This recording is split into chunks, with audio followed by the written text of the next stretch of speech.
Okay. Hello, everyone. This is Mayor Buckley speaking with you tonight. This is the second podcast that we've done concerning the coronavirus and the changes that we've had to make in city government.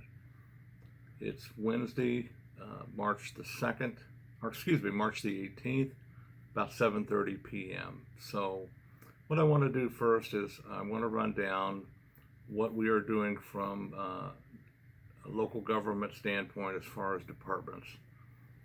As all of you know, there's nothing that's changed with the Senior Center and Hornet Park Community Center. Both of those buildings are still closed, and we are on course to have those buildings closed through Easter. So we'll reevaluate that after Easter is over. The Senior Center is providing transportation to and from doctors and grocery stores, and they're even going to the store for a couple of elderly people who cannot get out. The Hornet Park Community Center had tonight a drive-through dinner, and they ran out of food. Started about 4:30, and a little after 6 tonight they closed up shop. So it's very unfortunate, but they had a big turnout. Department of Public Works is still functioning well.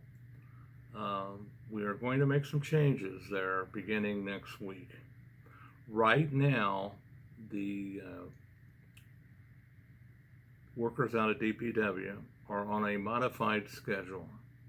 And what that means is when they get done with their trash pickup route and come back to the shop, then they are released for the day. And beginning next Monday, on Mondays, they do not pick up trash. So what we're going to do is we are going to close DPW on Monday, and then on Tuesday, Wednesday, Thursday, and Friday, we will have a modified schedule. And that will stay into effect until Easter. On Good Friday, that is a holiday, and DPW will be closed, and that puts trash pickup on to the following Monday. So they will have to come back in the day after Easter and pick up trash. The fire department and police department are still functioning at full capacity, and the park system is open, and we have made some changes here at City Hall. City Hall was on a modified schedule to where the staff reported, but the building was closed to the public. And that was done to protect the employees of City Hall. Yesterday, we had a person associated with the building become sick. Thankfully, everything worked out, and that person is fine. He has no problems. So what we did as a further precaution was we closed the building effective today. It will be closed Wednesday, it'll be closed Thursday, and it will be closed Friday. We will make a reevaluation over the weekend, and we probably will go back to the modified schedule to where the building will be closed, but the staff will report. We have to continue to run government. As trying as this is, we have to focus on doing normal business as much as we can. So I wanted to give you a rundown on where we were from an operational standpoint, and then I'm going to stop for a minute and reset, and I want to talk to you about some of the conditions of our employees and how we're going about protecting them. Plus, we're going to talk a little bit about the city court and the Board of Public Works and Safety and the city council. So We will be right back in a minute.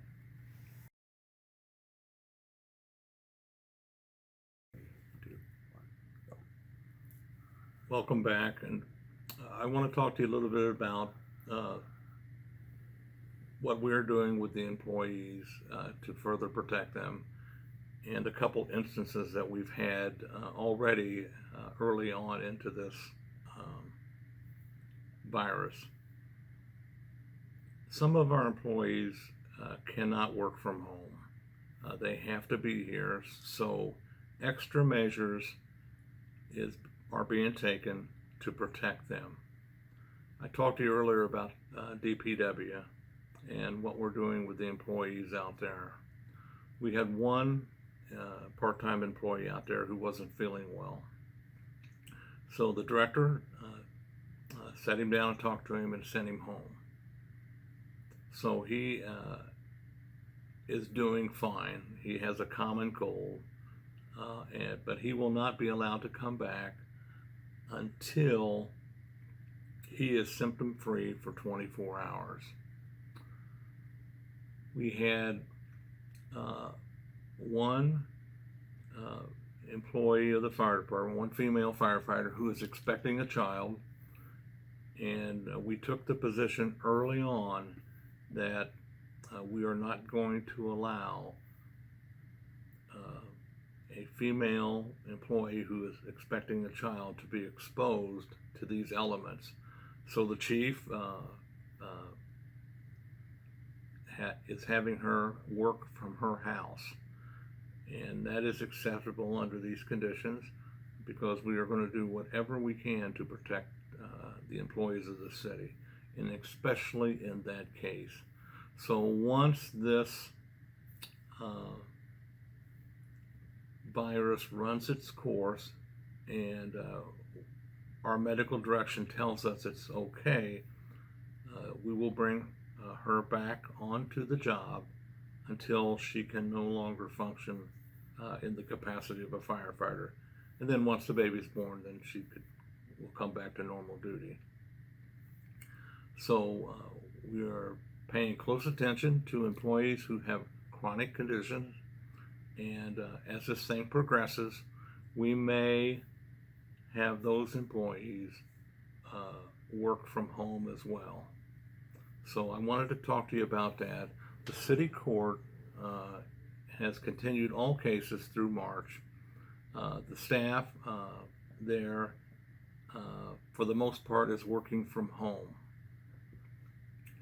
The police department is the same way. The detective division and the administrative staff, for the most part, is working from home. So, and then we are closely monitoring each shift of the police department, and there are special precautions that are being taken to make sure the station is sanitized, and I consider their vehicle to be their office. So special provisions are being made to sanitize the inside of each police car by the officer at least once a shift. So that's how serious we are taking this precaution. The fire department I consider to be the most at risk because they have hand-to-hand exposure to people who are sick. We have had some difficulty with people calling 911 and not explaining what is wrong with them. What is the reason why you are calling 911? So the fire department has changed course, and now if you call 911 for an ambulance, you are only going to get one person that will come up to where you're at, and they will be in protective gear, and they will have you come out if you can and talk to you about the reason why you called 911. And I said this in the first podcast, and I want to say it again. if you call 911 for an ambulance, please tell the dispatcher if you have flu-like symptoms or I think I have the flu. That will give us a heads up and get us prepared mentally when we get to wherever you're at so we can treat you. So those are some of the things I wanted to talk to you about tonight. Our employees are functioning very well. We have had minimal exposure, and we are dealing with it on a case-by-case basis. So I'm going to come back in a minute, and I'm going to talk to you a little bit about signs and symptoms of what may be coming our way within the next week or so. So I'll be right back. Welcome back to the final section of this report to you this evening. Our Board of Public Works and Safety and Board of Sanitation met last Monday for a routine meeting. We conducted business and we adjourned. But the meeting, the public was not invited to attend, and I really don't like to do that. But under these circumstances, that was, I think, in the best interest of both the board and the public. Coming up in April, we have a Board of Sanitation meeting, Board of Works meeting, and a City Council meeting on the same night. I haven't decided on the right way to address the crowd issue. I'm given strong consideration to not allowing the public to come in. We have already taken several measures to protect the public and the board.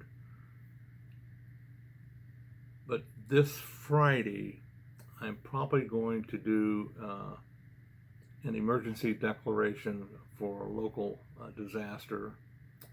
This is consistent with what other cities are doing throughout the state, and it's consistent with what Governor Holcomb has done within the last couple days.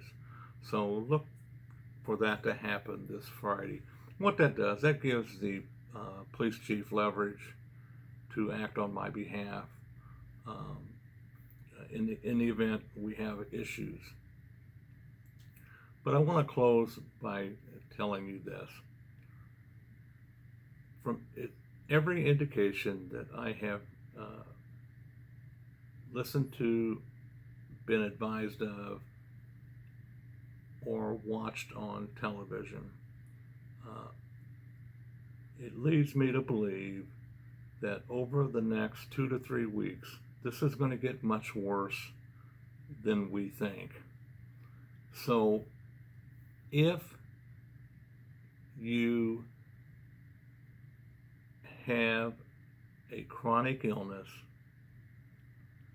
if you are over the age of 60, and if you consider your health to be poor, and the best judge of your health is yourself, please do not go outside. Shelter in your home. It's vital. And let this virus pass. If you need help, I fully expect for you to call the fire department or the police department. But this could get much worse than what it is right now. And some of you have probably heard that one of the 2 people who have passed away from this virus has an association with the city. As of this talk tonight, I have not received any notification from the Indiana State Department of Health, nor have I received any notification from the Marion County Health Department that this, in fact, has happened.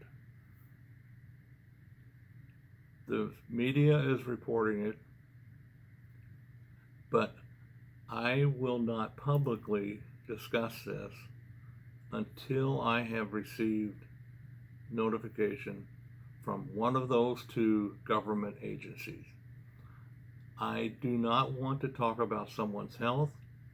I certainly don't want to mention names. I am very sensitive to privacy rights of people and families, so I will not discuss this matter in a public forum. Also, we are getting more and more reports of people who are testing positive for this virus. That too is a privacy issue, and until the Marion County Health Department or the Indiana State Department of Health comes forward and talks to me and officially notifies the city of Beech Grove of a problem in our area, I am very hesitant to discuss it publicly. So if you have any questions, you can contact my office, 803-9111. I'll be more than happy to talk to you about it. So what I'm going to do is about every 3 or 4 days, I'm going to give you an update on where we're at and what measures we are taking. And if there's any change in the operation of this government, I want to make sure that you are informed and you know what is going on. Again, we're going to wrap it up. Please do not associate with crowds of more than 10, and if at all possible, stay in your home, especially if you are elderly or your health is compromised. You will be doing yourself a great favor if you follow those guidelines. So we'll be back either Saturday or Sunday and give you another update. Stay safe, everybody. Thank you.